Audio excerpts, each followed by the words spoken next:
Hi friends, welcome to my channel. एक बार फिर से अपने नई वीडियो में आपको स्वागत करते हैं। तो आज की इस वीडियो में हम बात करने वाले हैं यूपी पुलिस कांस्टेबल भर्ती के बारे में, जिसका फॉर्म प्रक्रिया जो ऑनलाइन स्टार्ट हो गया है।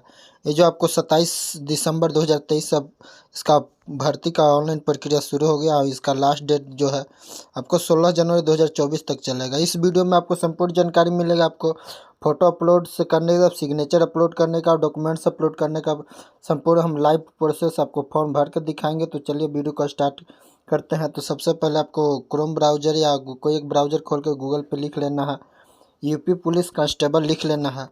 इतना लिखने के बाद आपको सर्च पे आपको क्लिक कर देना है। सर्च पे क्लिक करने के बाद आपको ऊपर ही आपको होम पेज इसका खुल करके सामने आ जाएगा। तो इसी पे आपको क्लिक कर देना है। इस पे क्लिक करने के बाद कुछ इस तरह से इंटरफेस आपको खुल करके सामने देखने को मिल जाएगा। तो चलिए, यहाँ पे आपको करना कुछ नहीं। यहाँ पे आपको इस तरह से देखिए, यहाँ पे ऑनलाइन आवेदन का एक स्क्रॉल करते हुए आ रहा है। इधर से आपको यहीं पे आपको क्लिक करना। तो चलिए, इस पर आपको हम क्लिक करके आपको बताते हैं कि इसके बाद आके आपको करना क्या है। तो ऑनलाइन आवेदन पुलिस में आरक्षित में इस पर आपको क्लिक कर देना है। इस पर क्लिक करने के बाद आपको इस तरह से इंटरफेस खुल करके सामने आ जाएगा। तो यहाँ देखिए, आपको एक अप्लाई करने का भी एक ऑप्शन है। यहाँ पे अप्लाई ऑनलाइन का एक ऑप्शन दिखेगा आपको, यहाँ पे आपको क्लिक कर देना है।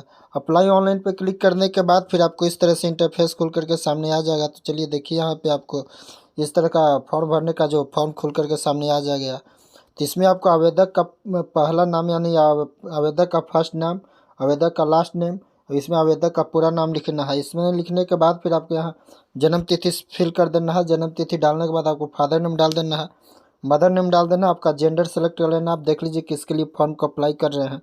मोबाइल नंबर डाल दीजिए और इसके बाद दोबारा मोबाइल नंबर डाल कर वेरीफाई कर लेना है।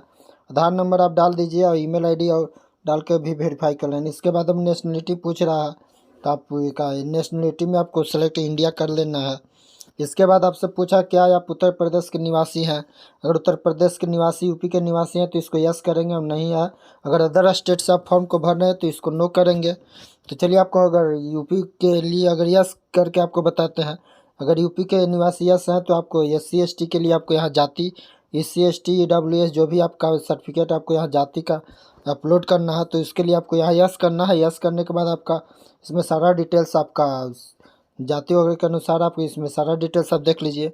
यहाँ पे देखिए कि आप कहाँ से आपका इशू जो सर्टिफिकेट आप लगाने वाले हैं वो आपका सर्टिफिकेट इशू जो है आपको कहाँ से हुआ है, डिस्ट्रिक्ट सब डिवीज़न जहाँ से भी हुआ है वो डाल दीजिए। कब इशू हुआ वो डेट डाल दीजिए, किनके द्वारा इशू हुआ है वो आपको डाल देना है। अगर अदर स्टेट से भर रहे हैं तो इसको आपको नो कर देना है।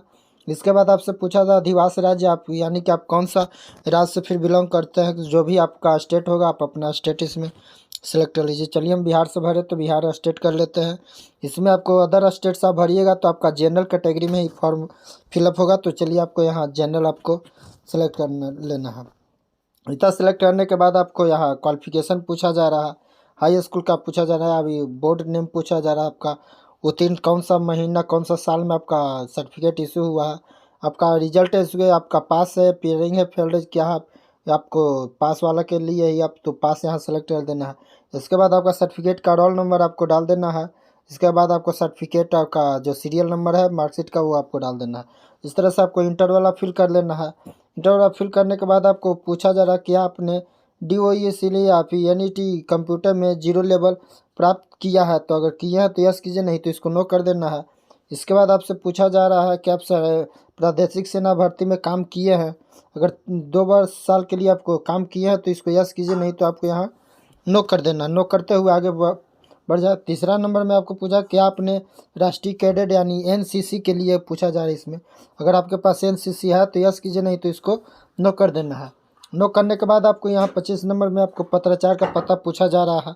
तो आप अपना सारा डिटेल, आपका एड्रेस जो है आप इसमें सही से अपना एड्रेस भर दीजिए। एड्रेस लाइन 1, एड्रेस लाइन 2 में। इसके बाद शहर गाँव पूछा जा रहा है, शहर गाँव पूछ दीजिए। इसके बाद आपको केंद्र शासित राज्य आपका पूछ रहा है कि आप कौन सा राज्य से अपना एड्रेस डाल दीजिए। इसके बाद आपका जिला पूछा, जिला डालने के बाद आपका एरिया का पिन कोड जो है आप अपना एरिया का पिन कोड डाल के आपको यहाँ प्रीव्यू एंड सबमिट पे आपको क्लिक कर देना है। इतना करने के बाद फिर आपको इस तरह से इंटरफेस खोल करके आ जाएगा।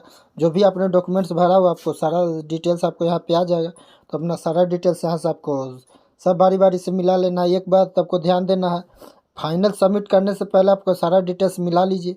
अगर कहीं कोई त्रुटि है इसमें तो आप फाइनल सबमिट करने से इस फॉर्म को आप सुधार कर सकते हैं। फॉर्म फाइनल सबमिट करने के बाद आप आवेदन में किसी तरह से कोई सुधार नहीं होगा। तो चलिए, इतना आने के बाद आपको यहाँ जो ऑप्शन दिख रहा है सभी पे आपको बारी बारी से टिक आउट कर देना है। सभी इसको बारी बारी से टिक आउट करने के बाद जो है आपको ये जो नीचे में आपको यहाँ कैप्चा कोड दिख रहा है तो इसमें आपको कैप्चा कोड डाल देना। कैप्चा कोड डालने के बाद फिर आपको सबमिट एंड नेक्स्ट पे आपको क्लिक कर देना है। चलिए, तो सबमिट नेक्स्ट पे क्लिक करके आपको दिखाते हैं कि इसके बाद आगे फॉर्म को प्रक्रिया कैसे होगा। इतना आने के बाद भी आपका नाम आ जाएगा, आपका रजिस्ट्रेशन नंबर यहाँ शो कराएगा देगा। इतना करने के बाद फिर आपको करना है आपको एक्टिवेट थ्रू OTP। आपको OTP के थ्रू जो आपका रजिस्ट्रेशन है उसको आपको एक्टिवेशन कर लेना, एक्टिवेट कर लेना है।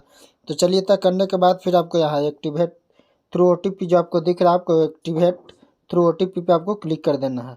इतना क्लिक करने के बाद मोबाइल पे आप OTP रजिस्ट्रेशन नंबर आपको चला जाएगा, OTP चला जाएगा। तो रजिस्ट्रेशन नंबर यहाँ पे आपको डाल देना है। रजिस्ट्रेशन नंबर डालने के बाद आप जो डेट ऑफ बर्थ फिल किया आपका यहाँ डेट ऑफ बर्थ डाल देना है। और जो आपका मोबाइल पे OTP गया हो आप OTP यहाँ डाल के कैप्चा कोड को डाल के आपको एक्टिवेट पे क्लिक कर देना है। इतना करने के बाद इसको सिंपली सी इसको ओके कर देना है। चलिए, तो ओके करने के बाद फिर से आपको लॉगिन करने के लिए पेज खुल जाएगा। तो अपना यहाँ रजिस्ट्रेशन नंबर और यहाँ जो आपका डेट ऑफ बर्थ है वो डेट ऑफ बर्थ है कैप्चा को डाल करके इसमें आपको लॉगिन कर लेना है। तो चलिए, तो अपना रजिस्ट्रेशन नंबर और ये कैप्चा का डेट ऑफ बर्थ और कैप्चा को डाल करके इसमें हम पेज को लॉगिन कर लेते हैं। चलिए, तो देखिए जो हम डेट ऑफ बर्थ दे रहे थे डेट ऑफ बर्थ सेलेक्ट कर लेते हैं। इसमें डेट ऑफ बर्थ सेलेक्ट करने के बाद यहाँ कैप्चा को डाल लेते हैं।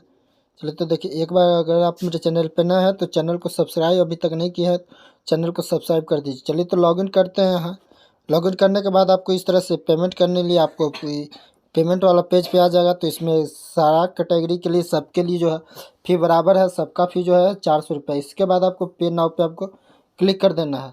पे नाउ पे क्लिक करने के बाद आपको पेमेंट के लिए आपको ले जाएगा, पेमेंट वाला पेज पे आपको ले जाएगा। तो चलिए, यहाँ पर पेमेंट के लिए आपको दो ऑप्शन आएगा, एक नेट बैंकिंग का है और एक आपको UPI का है। आप जिसके अनुसार आप पेमेंट करना चाहते हैं आप अपना अनुसार आप पेमेंट कर लीजिए। आपके नेट बैंकिंग से करना है तो नेट बैंकिंग से कर सकते हैं, या तो अगर UPI से करना तो आप UPI से पेमेंट आप कर सकते हैं। तो UPI से अगर करना है तो इसमें आपको UPI ID का भी ऑप्शन है और आपका QR कोड का भी ऑप्शन है।